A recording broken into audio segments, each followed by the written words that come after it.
You are welcome to the second paper of today's sessions, and we're very fortunate to have Dr. Verena Commins, who is a traditional musician and an expert on traditional Irish music, and she teaches courses in Irish Studies here at the Centre for Irish Studies in NUI Galway. She did her PhD on the Willie Clancy Summer School and the particular model of apprentice student that prevails in that structure. And she's also worked on these monuments and has published before on this, but I believe that today she has new material for us. With Maeve Newwarhan, who also works in Irish Studies at NUI Galway, Verena has published several edited collections, and they're always very interesting to read and to study. A new interest is gender studies, and that has been one of the themes of the edited volumes. So well done, Verena. Thank you for accepting the invitation to speak today. I'm really looking forward to hearing this talk from you. Great, thank you, Lilith. So delighted to be here and to be part of this conference. So I got stuck in. This paper tracks the relatively recent process then of monumentalising Irish traditional music through the prism of commemoration. And by that, I mean the conscious raising of any marker, then a statue, a plaque, a stone, or artwork, to perform a commemorative role to Irish traditional artists in civic, accessible spaces throughout Ireland. And the materiality and physical presence of monuments in these spaces, from public squares to very small crossroads, represents the tradition as visual culture in environments at some distance from perhaps the more intimate context then of the fireside or the public house. And in doing so, it extends their associated meanings beyond a listening and performing community of practice of Irish traditional music, providing new access routes to what is a predominantly sound and sounded culture, as well as examining the broader aspects and implications of monument emplacement as both built objects and works of art in their own right. So, as the current decade of centenaries that we're gradually coming towards the end of in 2022, as that demonstrates, the raising of monuments persists in constituting a significant backdrop for both the representation and framing of national and local identities in public spaces. And while monuments have many roles, one of the things that they all universally do is focus attention on specific people and places and events. They're anchoring devices, they tie collective remembering to physical places and mobilise a sense of shared memory and identity. They also have a temporal quality. They become loaded and sometimes unloaded with memory, depending on what happens to them after they have been raised. And they represent the intersection of collective memory with local and national and music identities, but ultimately they represent the values then of whatever agency was involved in raising them. So this is an area that I've been researching and writing about for a number of years. It was really kind of an offshoot of my PhD, which I did with which Lilith supervised, which really kind of grew legs and kind of took off by itself. And today, what I hope to do is recap some of that material, but then also draw attention to some more, I suppose, underrepresented aspects of the tradition in the monumental sphere. So monuments raised to celebrate Irish traditional musicians, in particular then, in public spaces, start to appear in the 1970s. I have to get back to my slides. Okay. So a presence then that indicates the increasing significance of traditional music within the Irish cultural landscape and the role and legacy of traditional music within wider constructions of Irishness. And my research was suggesting that this is the very first one, this bronze relief plaque to Willie Clancy in Milltown Malbay in West Clare, designed by James McKenna, cast in John Behan's foundry in Dublin and unveiled during the second Willie Clancy Summer School in 1974. And I'll be coming back to this one and what follows. But firstly, I just want to draw a very brief historical sketch of the broader process of monumentalisation in Ireland for context. So to what and to whom are we raising monuments to in Ireland at all? And I guess we need to go right back to the early 18th century, during which time only a very small number of public monuments are raised, predominantly in Dublin, where the power to raise monuments resides firmly in the hands of the Anglo-Irish ascendancy. So there you have the equestrian statue of King William III in College Green, which was raised in 1701. And then that's followed by this one to King George II in Stephen's Green. There is actually one to King George I as well, but it didn't last very long and I don't have an image of that one. So it's worth noting that all of these statues were subsequently destroyed unofficially, and they were bombed in acts that were labelled variously as rebellious or even vandalism at the time. But I think now we might, perhaps usefully label these as more civic acts of decolonisation, and they were officially removed then after the formation of the new independent state. A similar fate befalls Nelson's Pillar, which stood in the centre of Dublin, where the Dublin Spire currently stands, and it was there from the early 19th century until it was bombed then in 1966. And it would be very easy to go off on a tangent about the erasure of monuments, so I'll just stick to the script I have here for now. So later 19th century Irish public sculpture starts to celebrate nationalist subjects then. So we have the O'Connell monuments in Limerick and Dublin, and also Parnell in Dublin. And even though the subject matter of these monuments is more nationalist in content, and Guy Biner suggests that these statues emerge in competition with imperial and ascendancy sculpture.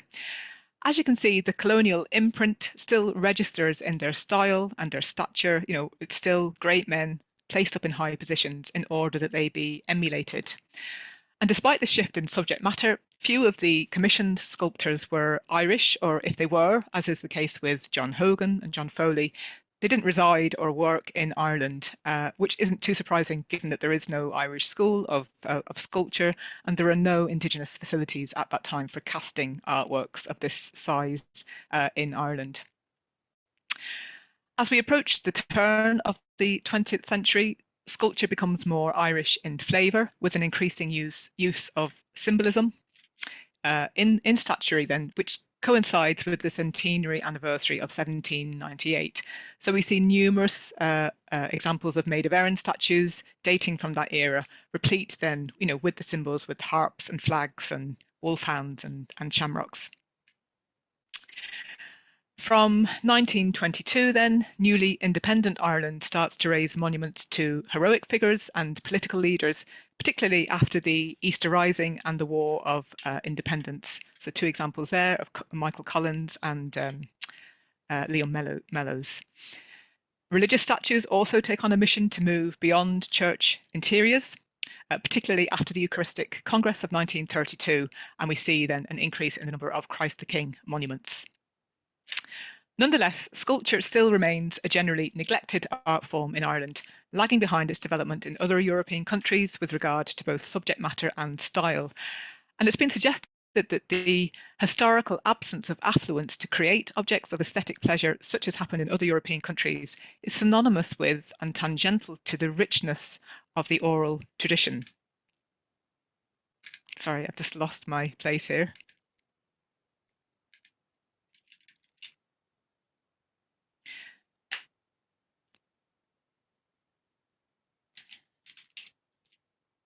So it's, as I was saying, it's synonymous with the richness of the oral tradition in which playing music and telling stories and singing songs as a means of expression was privileged. It's interesting that while Irish music, song and dance was mobilised during the Gaelic revival as a sonic marker of a separate identity, and the idea of Ireland is aligned to traditional music, it wasn't commemorated as part of the endeavour for independence through being celebrated high up on a pedestal for its artistry. And we can see through the monumental sphere that Ireland remained encumbered by this post-colonial inferiority complex, juxtaposed between a sense of shame about and a recuperation of Indigenous and non-literate oral traditions.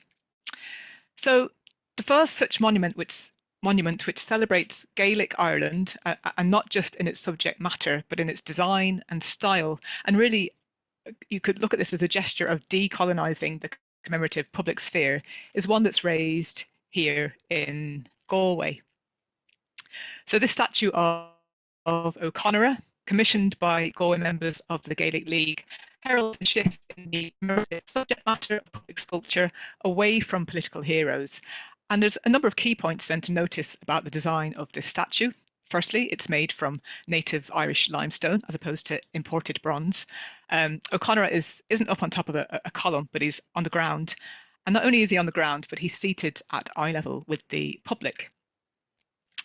So Albert Power, the sculptor, was very anxious and conscious about developing a distinctive Irish sculptural art, and he deliberately then worked with native stone. And if we go back to Douglas DeHege's speech on the necessity for de-anglicising Ireland, all of the elements of that speech are encapsulated by the statue to O'Connor. It's celebrating an Irish speaker, an Irish language writer. It's located not in Dublin, but on the western seaboard here in Galway, and it's created out of native Irish materials, and Power extols the virtues of native limestone for portraiture of this type. I suppose on a personal note, for me, this typifies then the types of connections that statues and monuments can potentially create. So my own introduction to the writings of O'Connor actually came about on account of this statue. So some of you may, certainly anyone in Galway will be aware of this. In 1999, a few years after I moved to Galway, O'Connor lost his head, or at least his statue in Eyre Square was very famously decapitated. And there was a huge outcry at the time. Some degree of controversy followed about the resiting of the repaired statue, which wasn't back in Eyre Square, but actually in the Galway Museum. And it was this controversy and discourse actually that brought me, an avid Irish language learner at the time, to the writings of O'Connor, and specifically the book Dúireacht then, which became the first Irish language novel that I attempted to read. And I'm sure Pádraig O'Connor, in whatever celestial writing desk or drinking establishment that he's currently inhabiting, I'm sure he was delighted by the attention then and the sense of ownership that Muintir na Gaillimhe actually expressed about him, or certainly Power's representation of him in this key public space in Galway city. And finally, in 2019, as you see there at great expense, a bronze replica of the original repaired statue was returned to Eyre Square. And really, we could look at the arrival in Galway of O'Connor in 35 as precipitating a nationwide monumental act of cultural brokerage as politico-national forms are replaced with locally evolving alternatives. And as the ideology of commemoration in Ireland shifts its attention to the cultural, it parallels the increasing popularity and commercialisation of Irish traditional music and the subsequent placing of traditional music monuments throughout the country. So the unveiling of the Willie Clancy Monument demonstrates a clear shift then towards the celebration of vernacular memory. And what I want to do now is just share a few examples of some of these monuments then that follow this one to Clancy, to other traditional musicians. And there's a whole range here from very small scale plaques like this one on a small laneway to Denny Delaney in Ballinasloe, right through then to these large life-sized statues like the one to Francis O'Neill in Cork. And on the last count, there's about 90 of them that I can find to named musicians. So these are two early ones, a bronze plaque to Joe Cooley, raised in Peterswell, then in County Galway in 1975, and this stone monument to John Piper Riley in Dunmore in North Galway in 1977. And one of the things that's been quite difficult to ascertain is who's actually making many of these monuments. And more often than not, it's the local stonemason who may or may not engrave their signature or initials onto the monument. So in this one to John McKenna, we can just about see the Irish version of Jim Joe McKiernan's name engraved onto this one. The fact that McKiernan himself, the stonemason, was also a noted fiddle player was key in helping me actually identify who he actually was. And really with all these designs, they tend to reflect the main line of work and expertise for all of these stonemasons, which is generally in the making of headstones. So there's quite a very distinctive design trait in most of these small scale monuments. Following on then from these small-scale engraved plaques and monuments, we see a new stage in this monumentalising trajectory with this 1983 monument to Pádraig O'Keeffe in Scarty Glen. And this is noteworthy in that it's the first monument to reproduce the likeness of a musician in 3 dimension. So, we can see a substantial amount of O'Keeffe's head and shoulders and a representation of his fiddle. So quite intricate workmanship. And therefore, unsurprisingly, this is the first monument to an Irish musician which publicly credits its sculptor, in this case then Mike Kenny of Castle Island in County Kerry. And this really sets a precedent for the life-sized portrait statues that follow. And the project of monumentalising Irish traditional musicians really gathers momentum then as we approach the millennium, coinciding with the Celtic Tiger years and the finances that it made available for the fairly costly process of monumentalisation. So it's worth really noting then that of the approximate 90 monuments that I've identified to traditional musicians, about 1/3 of these are to uilleann pipers. So we saw that small plaque to Delaney earlier on as an earlier example. I guess it's no surprise then that the very first life-size statue of a traditional musician is a piper, and it's this bronze sculpture of Edward Keating Highland in 1999. He's there in the square in Care in County Tipperary. And there are actually 5 life-sized uilleann pipe statues. And there's a story behind each and all of these statues, and indeed all of the monuments, the initial impetus, the commissioning process, the design and build process, planning applications, not to mention then the significant costs involved and the fundraising and grant applications that involves. And could happily talk about all of these today. And I was actually really fortunate to get to interview 3 of the sculptors of these Piper monuments. And I just want to talk briefly then about one of them, perhaps the most interesting and certainly the most entertaining of the sculptors I spoke to was Vincent Brown, who the sculptor rather than the broadcaster, who sculpted the Seamus Ennis statue that you see seated here and playing the pipes outside the newly built Seamus Ennis Centre in the Knoll in County Dublin. And I had a great conversation with Vincent Brown then. He was telling me how he built this statue of Ennis in his kitchen. I think he lives in this rambling old house in County Wicklow, and he said that his studio was just too cold to work on something that was this big.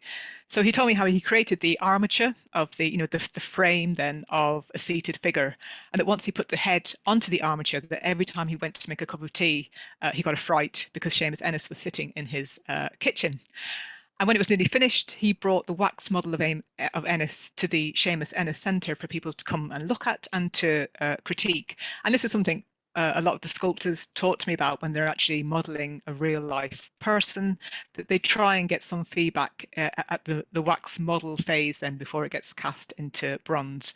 And he was particularly keen, and for 2 of Seamus Ennis's sisters were alive at that time, for them to see them. And the challenge of recreating a 3-dimensional figure of a real person, is a very real one. It can sometimes be these very small details that are important. So there was a number of minor suggestions then made in relation to Ennis to do with the back of his head. His sisters didn't think that he had as much hair as Brown was giving him. So this was the very last job that he thought he had to do. And at the end of the week, he put the seated wax model of Ennis into the back of his Nissan Sunny van, up on its back with its knees kind of facing upwards to the ceiling of the van, and he drove home. And it was summertime at this stage, and he was quite late getting home. And he left Ennis in the van overnight. And it was a very bright, sunny morning the next day. So when he got up and opened the van, on account of the heat, the knees had melted, and his heels, and I quote Vincent here, were up his arse. So it took him quite a number of weeks then, literally working around the clock to get Ennis back to the stage that he had been at. And it's just one final image there of just the logistics of actually even moving these statues and getting Seamus Ennis into place there. So moving a little bit closer to home for me, we have our anonymous friend uilleann Piper in Loughrea in County Galway. And this one is figurative rather than portraiture, as it doesn't represent any one piper in particular. Like Seamus Ennis, this was a percent for art funded monument. So this is a scheme in Ireland whereby 1% of the cost of any publicly funded capital infrastructural building development can be allocated to the commissioning of a work of art. So there was an open call to create a work of art in Loughrea. It was tied into the local council's upgrading of the of water facilities in Loughrea. And quite interestingly enough, there was no mention of music in the design brief, or that it would be a musician. It was just an artwork. And various interested artists were then invited to visit the site prior to making their submission. And James McCarthy, the sculptor from Dunmanway in Cork, then visited the site. It's this small garden that was donated by the Carmelite Abbey, which is just next door, quite close to the road as you're coming into Loughrea from the Galway side. And he said what inspired him then when he visited the site were these three existing plaques to the Brodericks, and there's one to Peter and Vincent Brodericks, who were flute fiddle player from just outside of Loughrea, and another one then to the piper Patsy Toohey that were originally then at the site. And if you just see in this close-up of Toohey, they're very beautiful relief sculptures, very, very strong images, all created by the sculptor Jim Connell. So this is what inspired the sculptor then to put in the maquette then of this piper. And the selection process involved local consultation, which was garnered through the Loughrea Community Forum. And one of the members of that forum told me about the surprise amongst some of the locals that a statue of a piper might be a typical representation of Loughrea, which is interesting of it in and of itself, given then the the fact that Patsy Toohey, perhaps one of the most famous pipers of the 20th century, given his prolific kind of output of recordings, was of course born in Loughrea. And something quite interesting has happened to this statue since it was raised. So the sculptor didn't model the statue on a specific player, but something of an urban myth has disseminated the idea that actually it is supposed to represent Patsy Toohey, again, because of his, possibly because of his significance. But the statue is figurative rather than a portrait. And just like in Roland Barthes' Death of the Author, where he tells us that meaning is always contextual, the text, and in this case then the statue, often escapes the control of the author and becomes open to new interpretations. And just 10 years after the statue was unveiled, an image of it was reproduced in this very beautifully produced book by Howard Marshall on Garrett Barry, the 19th century blind piper. It was called Out of Darkness. And in this book, Marshall claims that this is a statue of Toohey, and that really the sculpture didn't do such a good job. The caption says, despite its high level of craftsmanship, the statue is flawed as Toohey played left-handed. So for me, this is a wonderful example of how, as is the case with many monuments and statues, their meanings change over time. It's just 10 years after the statue was raised, it comes to represent and stand for something else, or certainly something much more precise than was originally intended by the commissioners and the local community, and indeed the sculptor himself. And a great example of the process, which I mentioned at the beginning, how statues become loaded and unloaded with memory. So I'm not going to talk about Goodman. I just want to show you this this other sculptor statue by Don Cronin. You can see that he's sitting on a limestone block there, as was Highland, as was our friend in Loughrea, and Seamus Ennis is perched on a wall, if you can see them all there. Willie Clancy managed to get himself a chair, and I guess it's that level of detail about every aspect of this final Piper statue that makes it tower over the other ones in a multitude of ways. So it's the chair, it's the fold in his trousers, it's the twinkle in his eye, and the workarounds that the sculptor incorporated. You can see the bronze replica pipe case there resting on a block, which represents his toolbox. The main purpose of which was actually to support the drones so that they won't get broken off. They're quite delicate.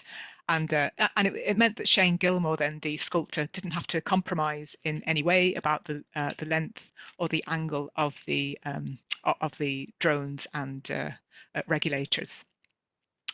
So this statue of Willie Clancy, unlike all the others, was commissioned and funded by philanthropists Judith and Barry Merrill, a North American couple with Irish connections who have developed this long-term relationship with Milltown, really on account of the Willie Clancy Summer School. And the location of the statue is hugely significant, even when compared to the four statues that preceded it. None of them enjoy the kind of prominent position obtained by Clancy on Main Street in Milltown Malbay. And if we just compare this then, if we go back to 1973, when the Willie Clancy Memorial Fund Committee first mooted the idea of commemorating Clancy with a sculpture actually in Milltown, there was no support locally to have Clancy in the middle of the town. So his first monument, it's on the back wall of the cemetery in Ballard, really tucked out of the way, right at the edge of the town of Milltown. So very different to this statue then, which was unveiled in 2013, just shy of 40 years after the first monument to him was raised in Ballard, which sits very firmly in the centre of the town and really speaks to specific social, musical, and cultural values empowered by the careful stewardship of his memory by the organisers of the Willie Clancy Summer School. So Willie Clancy has moved quite literally from this very peripheral place on the outskirts of the town to the very centre through the placement of this statue, which also speaks to the cultural and musical changes that materialise as the 20th century progresses, again reflecting wider global processes, which in turn facilitate the attribution of new meanings to Irish traditional music practices.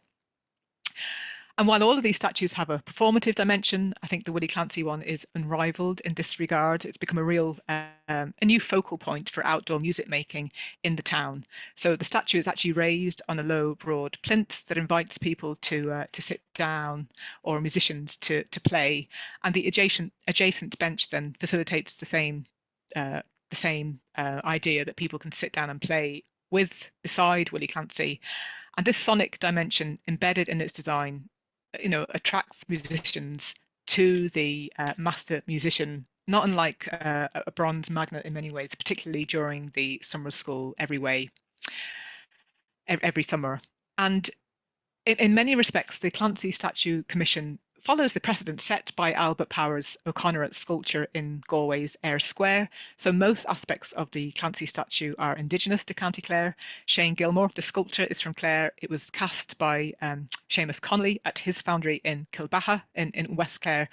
And while indigenous copper isn't an option, the Lascannor slate then utilised in the platform ensure that Clancy's feet rest on solid Clare ground. Okay, just looking at time there. So I guess statues have this great symbolic power. The Statue of Liberty in New York serves to remind us of the freedom of the New World. And certainly these 5 bronze piper statues underscore the growing distinction of both the uilleann pipes and traditional music in Ireland. And just along with these 3, just to mention, along with these 5 piper statues, there are 3 life-sized portrait statues of other traditional musicians then. Francis O'Neill in County Cork, another beautiful statue, Johnny O'Leary in Killarney, and Sean O'Riordan in Cork. These statues are signifiers of a particular construction of Irishness. What they speak to and demonstrate visually and materially is more than just the people they commemorate, but the meaning and central place held by Irish traditional music practices within a wider Irish sense of identity, to which these statues themselves now make their own contribution. And that kind of brings me then to the final part of the paper, and a question that I've been asking of myself and this research more recently is, which traditional artists then are not being represented by monuments? And this question in some ways was prompted by a talk that I gave at the Willie Clancy Summer School a couple of years ago on this research. And Jim Carroll, the singer and song collector, was in the audience, and he asked me, were there many monuments to singers? And this is a really good question. And certainly from the database I've been collating, the answer was no, that there aren't very many. And it got me thinking, because I had been very caught up with trying to locate and identify monuments and their commissioning process. And, I'd also kind of really honed in on the preponderance of monuments to uilleann pipers, which is, it's not surprising there's so many of those given the unique status and role of the pipes. But I've given less thought to what is not being represented, and singers certainly fall into that category. And the one monument that did spring to mind when Jim asked me that question was this one, to Delia Murphy. Of course, as a monument to a woman, another hugely underrepresented category in monuments, full stop, regardless of what genre we might be talking about. So I was really delighted to come across Delia's monument then, for not as a woman singer. However, there's a much bigger question then as to whether Delia really fits into the category of Irish traditional music, song, and dance, and the kind of the dangerous territory that I move into in trying to distinguish them between Irish traditional singers and Irish folk singers and Irish popular music singers. And lots of singers intersect and cross boundaries in a way perhaps that traditional musicians might not do, particularly then in relation to repertoire. So, Bridie Gallagher, John McAvoy, even at a greater stretch, John McCormack, they're all Irish singers with traditional material in their repertoires that have been represented by monuments, as you can see here. But they don't sit particularly comfortably within the traditional singer sphere. And I should note that Bridie's plaque is not only is it not a statue like the two boys next to her, but it's what I'd call a combination monument, and that it's double jobbing really. It's performing another role other than just commemorating Bridie as it welcomes people to Creaslach. And this seems to be a fate that befalls commemorated women, that they don't actually deserve a monument in their own right. And there's another interesting one here to Mrs. Crotty, one of only two monuments to an Irish traditional woman instrumentalist, which is also then commemorating an event, as well as commemorating Mrs. Crotty, then the Fleadh in Kilrush, as you can see here. And this does speak to the ongoing gender issues that women musicians continue to face in life and in death, as it turns out. And the value placed on women musicians is very clear by their absence from and treatment of in the monumental sphere. Anyway, that's another digression that I'm going to get back to the singers for now. So really the only plaque that falls squarely into a traditional singer category is this one, raised to Sean-Nós singer Nicholas Tobin, which was unveiled in Anrin in 2007. I have to apologise, I don't have an original photo, or I don't have of this. I haven't actually seen this one in person, and I don't have an attribution for this photo either. So there are a few other commemorative stones in which traditional singing is mentioned or implied. So this monument in Laverley, County Sligo, for example, in listing the names of local musicians, also acknowledges singers by including a separate list of their names, as you can see here. And likewise, some monuments are raised to musicians that list singer amongst their musical proficiencies. So we can see that Larry Wall Fitzpatrick is a fiddle player, but he's also a man of song, as this attribution states. And then this stone in Carna, and I'd like to thank Lilith for drawing this to my attention, doesn't name any singers, but they are implicit in the inscription, which remembers I suppose it translates as the custodians of the tradition in this community, in this Sean-Nós heartland then of Carna in Irish Ainich. So if we were to move into the popular realm, then we see an increasing number of statues to Irish pop singers. So we've got Joe Dolan here, Mullingar, Ennis, Dublin, most people are very familiar with, and a recent one to Big Tom in Monaghan. Yeah, again, arguably all of these singers have included traditional materials in their repertoire, and that's certainly the case then of the very iconic Luke Kelly, whose repertoire and style straddled this folk traditional boundary, who of course had no less than two monuments unveiled to him in Dublin in January in 2019. I just lost my...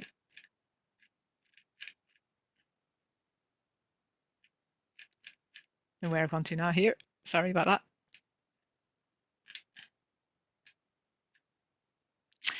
So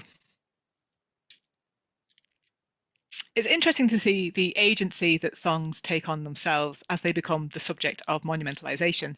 So in 2016, a year of commemorative fervour, this quite beautiful centurial sphere was unveiled in Ennis, in which are crafted the titles or lines from a variety of songs about County Clare.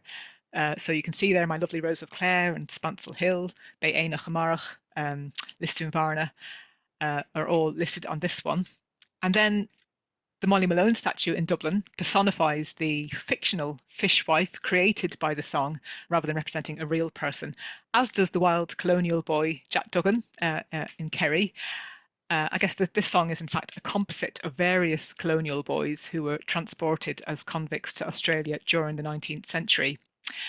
And then to take this one degree of separation further, and you'll have to just kind of humour me at this point, but we have monuments that find themselves as subject matter in song lyrics. So just a few examples. If you listen to the classic Cork song, The Boys of Firhill, you'd nearly feel sorry then for the statue of temperance priest Father Matthew. The smell on Patrick's Bridge is wicked. How does Father Matthew stick it? Here's what the mall says, The Boys of Firhill. And further from home, the Pogues, in one of my favourite songs, salutes the Manhattan statue of George M. Cohen, the Irish-American playwright, composer, and lyricist then in Thousands Are Sailing. We tipped our hats to Mr. Cohen, dear old Times Square's favourite bard.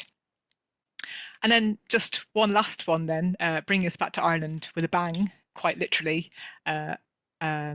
A most song-worthy monument, and one that I've already mentioned, is Nelson's Pillar, or I should say more precisely the blowing up of Nelson's Pillar by the IRA in 1966, an event which produced no less than 3 songs. And again, coming back to this, the erasure of monuments, and this all the current conversations around decolonizing the curriculum, I think that these songs are certainly a potentially useful tool for examining this in a specifically Irish context. So, what does all of this tell us? Certainly in the monumental sphere, Irish traditional singers are largely absent, depending on our definition of traditional singer. And you could argue that this mirrors the marginalisation of singers in the performance practice sphere of Irish traditional music, song and dance. A marginalisation that manifests itself most obviously in the now dominant session space, which has become the primary site of music making, and a space that privileges instrumental musicians and rather than singers. The transference of singing from domestic to public spaces is much more problematic, or perhaps exceptional. Singing tends to take place then now within more defined pockets of practice than at singing clubs, in parts of the Gaeltacht, or as an exception within the session space, sometimes at the end of the night when the music has actually stopped. And there's a significant difference then between contemporary traditional music making and contemporary popular music, and that the song text, the pop song, is so central to the latter. And John O'Flynn in 2011 asked, why is it that traditional song forms in Ireland have ceased to have popular functional relevance? And this is something I need to explore more. I mean, one of the things I've been thinking about is the connection between monuments raised to traditional musicians and the kind of that 78 gramophone recording era of the early 20th century in the United States. These recordings exerted a huge influence as a site of authentication, and many monuments that have been raised, well, some of them are raised to musicians that were recorded, but others are raised to musicians who certainly locate their musical practice within a sphere of influence that emanates from those recordings. And to my knowledge, and Lilith, I haven't had a chance to talk to you about this, traditional singers weren't widely recorded, particularly in that golden era of the 78, so they're not circulating in that sphere of influence either. So I've nearly taken up my time. I just want to finish with this final image, a contemporary monument then to Seanos dancer Colleen Llandarach Shoiga. And again, dancers are another very underrepresented category, which was, and this is part of a Galway 2020 project created by the artist Sean O'Flaherty. And it was part of a series called Portréigi Creathry, a landscape installation artwork rather than a monument, but it's an homage to this dancer, and actually understand that the bog will eventually grow back and the portrait will disappear. But there's something about the temporal and geographic remoteness of this commemoration, built out of and into this quintessentially Irish space, the bog, which feels like something of a turning point for the relationship between modernity and traditional societies, and how we see and commemorate and monumentalize Irish traditional music, song and dance as we head through the 21st century. Thank you. Thank you so much, Verena. That was a great presentation, a whistle-stop tour of the monuments of Ireland for all sorts of people. And I suppose it really shows how sort of the way traditional music bleeds into other kinds of music, that it's very difficult to hermetically seal the traditional music tradition, if you like. I mean, musicians have a very strong idea of what traditional music is, but at the same time, I don't think they exclude other categories. No, and it's when you get into when you start trying to actually create categories and boundaries, it's a slippery slope, really. Really slow. I wonder if anyone else has questions or comments that they'd like to make. I noticed Margaret has a question in the chat, which says the Rose of Tralee as a landmark that is reminder of traditional music heritage. So the festival, I suppose, is that a kind of a monument in its own right? Yeah, I mean that's another really interesting area. If you think of all the festivals that take place, the Willie Clancy Summer School is the perfect example of festivals that name and honor and commemorate particular traditional artists. And I guess the Rose of Tralee, is a nice one, and it's the name of a song as well. I could have included that in. And there is actually a monument in Tralee. There's a very beautiful rose monument in Tralee, which I could have included in my last category. This is the thing; it's very hard to stop actually with with monuments, but I'm always interested in people's ideas. Yeah. Patricia, go ahead. I was just wondering, Verena, that was a most interesting talk. Are you aware that there's a plaque to James Gansey, the blind Killarney piper? That's in the Abbey, isn't it? On the way into the Abbey, yes. Yes, yeah, I have got that one. Beautiful location. Yes, thank you. And I should say, if anybody has and it's quite often those smaller, more out of the way local ones that I may have missed. I mean, I've done an extensive kind of crawl through. It's often the unveiling that can be, a good place to find out about them. But if anyone who wants to tell me about any monuments, particularly kind of the smaller local ones like that one, I'd be delighted to hear, in case I don't have it. So thank you, Patricia. Very good. John had his hand up. Go ahead, John. Yeah, thank you. That was a splendid talk. Thanks very much indeed. Now, my question relates to the singers and the lack of monuments, whether they be plaques or statues, to singers. And I just wonder, to what extent is this wrapped up in a kind of problem? And that is it the song or is it the music which is more important? Or do people perceive as more important or more interesting when it comes to song? If it's the music and the song is secondary for many people, is that perhaps an explanation of why there are or have been fewer monuments of whatever type to singers? And that's a really good question. I nearly just hand you over to Lilith there on that one.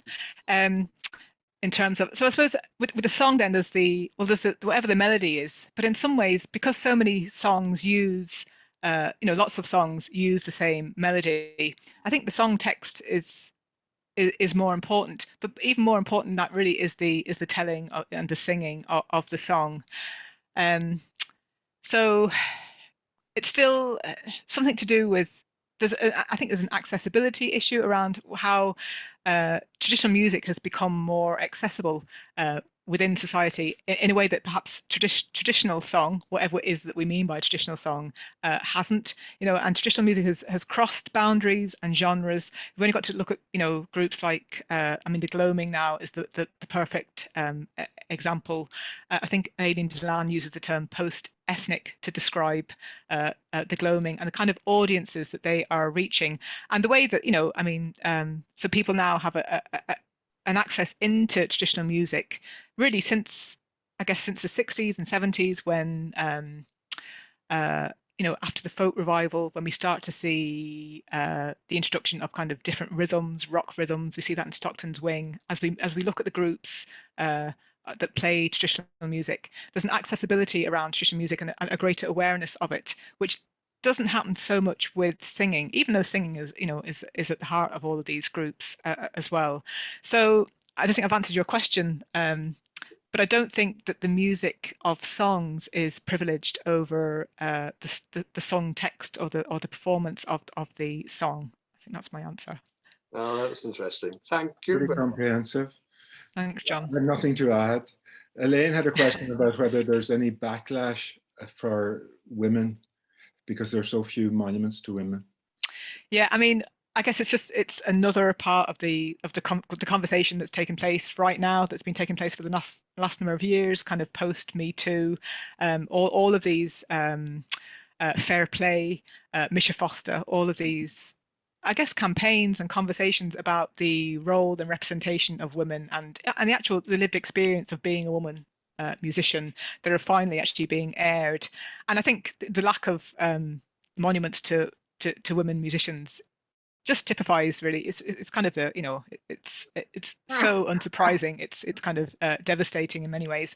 And I think that there will be in times to come, but it just demonstrates the the privileging then of and the absence of women from visual spaces, that we might be able to see. Women musicians have always been there, but they didn't have maybe access to recording studios.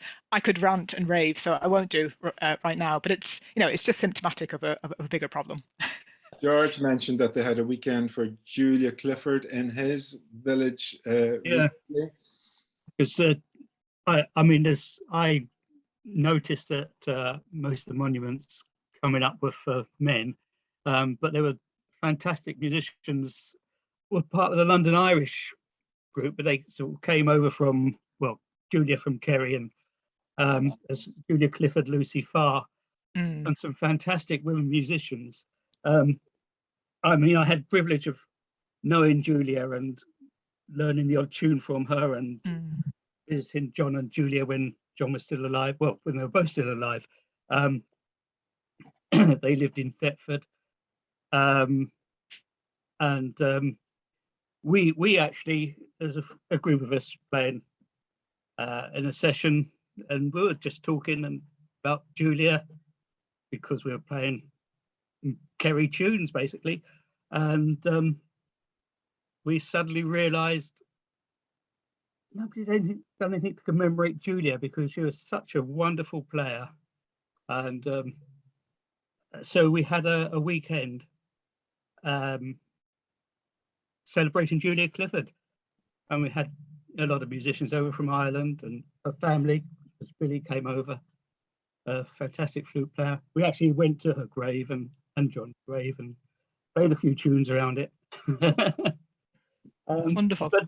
But she was a wonderful musician, and she should be commemorated in her. In Ireland. In Ireland, yeah. I mean, the man that taught her is commemorated, Padraig O'Keefe. Padraig O'Keefe, yeah. But I mean, her brother Dennis, I don't think there's a commemoration. There's no monument, I don't think, to her, to Dennis either. I mean, Julia's an interesting. I mean, if it was Julia Clifford and Lucy Farr, who you mentioned as well. I mean, there are a few women's names who do come up. I mean, Julia recorded, so yeah, she's in the kind of public sphere in a way that so many other women musicians wouldn't have had that opportunity. She was also, her brother and her husband played, so she had a kind of an entry into music spaces that.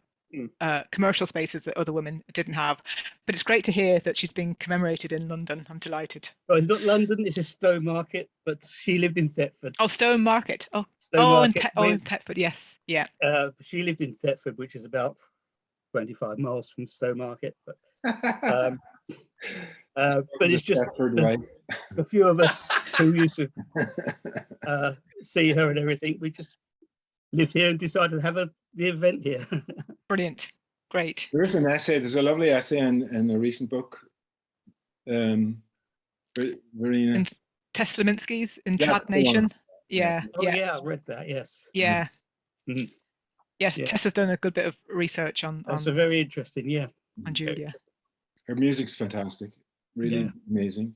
Tyra had a question about the Raftery Monument in Crowell, near where you live, Verena, and what's your view of that? Yeah, someone had a question. Yeah, so I mean that is in my database, just literally 4 miles away from my house. Yeah, I mean, I suppose we can celebrate Raftery as a fiddle player.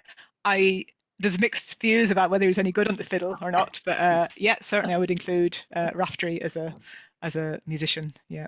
And Linda had a comment about monuments, or murals, I should say. Okay. That musicians have been incorporated into that mural tradition, including, she says, Phil Lynott and Thin Lizzy. Yes. So who asked? I can't see that. Linda, it's just above. Okay, Linda. Yeah.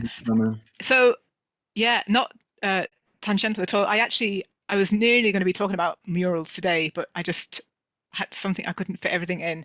So there's something really interesting happening with murals of musicians at the moment.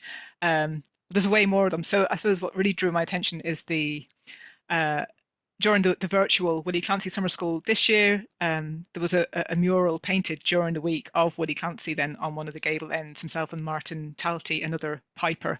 And we start to see, I'm thinking up in Donegal, Lillis, in outside the Rusty Mackerel, there's now a series of very beautiful murals of some of those Donegal fiddle players. Arm Cassidy and people like that. Yes, yeah. And there was another one I was in Donegal quite a lot this summer, and I passed quite a few murals of musicians. There was one in Roskill in the Dúnmh, just on the side of a wall. So there's a kind of certainly an increase in murals to traditional musicians. I mean, there's obviously, there's the blind piper in Belfast. There's a few. There's one of another piper, Sean McAloon in Belfast. So there's been that shift, cultural shift actually in some of the monuments in Belfast. Embracing kind of Irish culture, which includes musicians. But there is definitely another whole paper on murals. Yeah. The book on it, Verena. Possibly. Well, I mean, the thing that led you to this was your PhD research, which would view the festival in its own right as a monument in a way, exactly, as a form of funeral games to commemorate the dead hero. Yeah, and it's I mean, you mentioned that George, that you went to Julia's graveside, and it's something that that the Irish do really, really well. I think is the kind of the graveside commemoration and the rituals then that that become emplaced within those kind of commemorations. But yeah, I mean, it's such a broad term, commemoration, and the kind of the weekends that celebrate particular musicians are certainly a really important form of commemoration, and it's this kind of visceral monumental sphere then that's really interesting to me. Very good. Anyone else? I was just wondering, I mean, links to that really, you mentioning the second Willie Clancy monument and how it's become almost a performance space in its own right. And I suppose that's the sort of another element of it, that the monument has almost become a substitute grave, and then people are celebrating him by performing there. I was just wondering whether, following the obviously success of that design, whether other monuments are likely to sort of have more performance spaces around them. I mean, it's so interesting when you look at the impetus behind all these monuments. They're all so very, very different. I mean, the Willie Clancy one is very special because there was a huge amount of money available for that monument, in the way that ordinarily with a percent for art scheme, it's a very small sum of money, and the artist is just doing whatever he can with, to actually still make a living as he makes the monument. So there's a few, the Porrigo Keefe one that I showed, actually, it's lovely. That's in a kind of a square, and you see I've seen lots of images of dancing and music making taking place. You do see that around a lot of them, but I'm not always. It certainly was designed in with Willie Clancy. It's not necessarily designed in with some of the other ones, but still happens kind of spontaneously, and it's really beautiful thing to see. It's kind of like it's Pierre Nora's lieu de mémoire. It's become that kind of a site in Milltown. The Willie Clancy one has. It's Go on. Sorry, that's another thing I'm trying to do at the moment. Double tasking here. Yeah. So, anyone else? Right.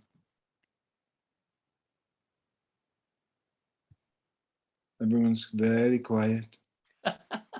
Good. I just think it's a fantastic view of traditional music and how that has really become more and more important in the culture of the island over the last 50 to 60 years, I guess. Is there any monument to Carolyn anywhere? Yeah, there's two actually. There's two statues to him. There's one in Mohill. I never know if I pronounced that right. And there's one in off the top of my head I don't know, but there are two. I actually didn't.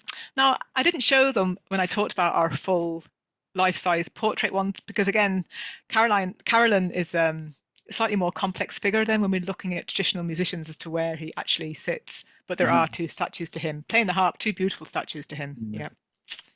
And there's a wall plaque somewhere maybe as well, but I don't know where that is.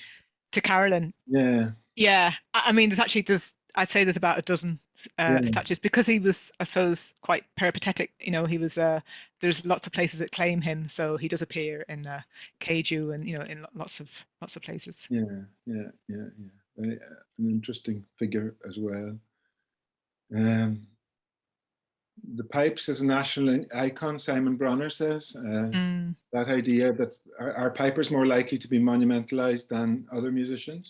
Well, so far, yes, they seem to be, certainly in these larger scale monuments as well. And yeah, I suppose the pipes, I guess, I mean, since the foundation of the Napibriel in 1968, I mean, they've kind of done extraordinary work in raising the profile of the pipes, which an instrument that nearly did kind of disappear altogether, save the Dublin Pipers Club when they were formed in the early 1900, I think it was, or 902. Kind of brought piping back from the brink, but not very successfully. And it was really Napibriel in 1968 who kind of have done this and continue to do extraordinary work. But I think it's much clearer with the pipes. The kind of, we've got this continuous line of piping that goes back into the, to the 18th century, and the instrument themselves, which is uniquely Irish. It's much clearer, the kind of that line of continuity than the harp. The harp's much more complex, not least because the harp occurs in lots of different places other than just Ireland. And really, the harp that was being played in the 14th and 15th and 16th centuries is a very different animal to kind of the harp that we typically see now. The kind of the neo-Irish harp now, and there's lots of work. Siobhan Armstrong is doing wonderful work in actually recuperating the ancient Irish harp as well. But musically, we're not even quite sure what was being played. Back in the in these kind of in the Gaelic chieftain pipes provide a clearer genealogy, I suppose. So the pipes that it's kind of crystal clear, and we actually, even the fact that we have a few recordings from the turn of the century of pipers like Martin Riley from Galway, which so we can actually hear how the pipes were being played. Somebody who was would have lived through the famine. We have a recording of their music, so it's there's lots of elements of the pipes that are make it hugely symbolic. I mean, the sound alone, I mean, there's a very particular sonic quality that they have that no other instrument has. So it's symbolic in lots of ways. Someone is asking about Scotland in that case. So there would be a difference between the war pipes, which are mouth blown, and the uilleann pipes, which are bellows blown and more of an indoor instrument. Yes, and we had war pipes too in Ireland, and there's various different claims as to whether about the linkages between Scottish war pipes and Irish war pipes, and which way it went. Arguments, yeah. Yeah, but I mean the war pipes. I mean, so Eamon Cant, a wonderful example of an uilleann piper and war piper. So there's lots of kind of pipers that played both instruments, and still a few of them still do. But and there's still a very healthy war pipe marching band tradition in Ireland. Yeah. Now, rooted in difference in national representation and assertion of national identities. That's a very complex question, Tiber. Come in at the end of a discussion. Yeah, I mean, this sort of Just the the non-specific Highland piper that you get in lots of regimental monuments, and these Irish pipers with names that become celebrities as an antithesis to that. That it's like a counter empire representation of a decolonized Ireland, of Ireland representing itself. I think is something worth considering further. So the piper is anonymous, really. Yeah, I mean, there's so many pipers anonymous military monuments all over. I'm thinking Canada, Scotland. All over empire, unnamed. Military pipers as a symbol, and then you have these named icons of the intangible cultural heritage of the musical expression of an island trying to separate itself from empire. That these are maybe that's why there was such popularity in them as a figural representation of these musical traditions. That's a really interesting point. I have to say there is there's one Highland or one bagpipes, Thomas Ahas, who was there is a monument to him with the war pipes, actually holding war pipes in Hero in of the War Lusk. Independence in Kerry. Oh, neat. I'd love to see that, Verena. Yeah, it's in Lusk. I have if you want to, I don't know if I can get your name. Yeah. Send me your email. Yeah, and I'll send you a picture of that. Sorry, yeah, sure. Thank you. Yeah, that was great paper. Thank you so much. Thank you.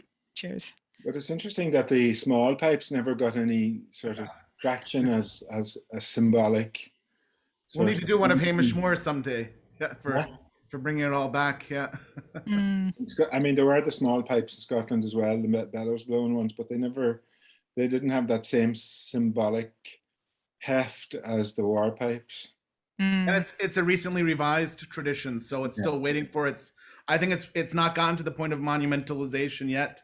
Because it's something that came back into the tradition in the 1980s with revivalism. The idea of the uilleann pipes are uniquely Irish, and they can be claimed as belonging to the island in a way that the war pipes can't be.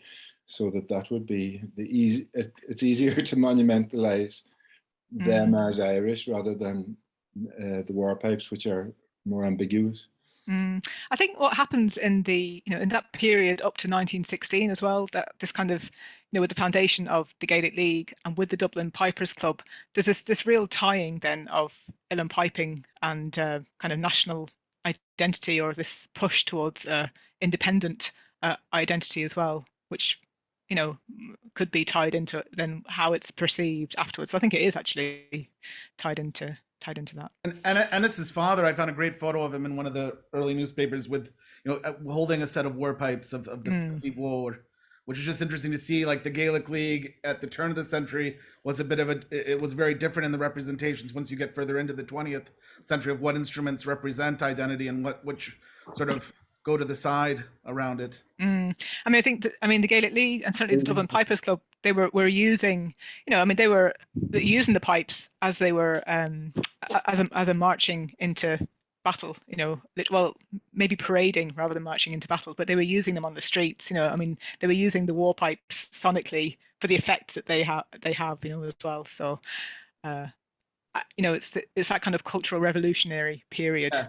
Not the vernacular dancing music that you get in other parts of the vernacular world of the Highland pipes. Yeah. Yeah. So, okay. Anyone else want to comment before we wrap this up?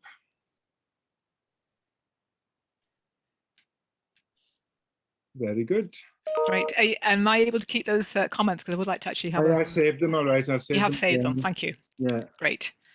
Yeah. No. Thank you very much for all the comments. I really appreciate that. So thank you all for a very lively and interesting discussion, and thank you, Verena, for giving us such a well-structured and informative presentation. I hope perhaps you may think about publishing the new material in the journal next year, maybe. Okay. Yeah. It'll be the 60th volume next year, so it'll be a nice number to be in. Okay. You've got me now, haven't you? I have. So I'd thank love you to. all. Thank you. We're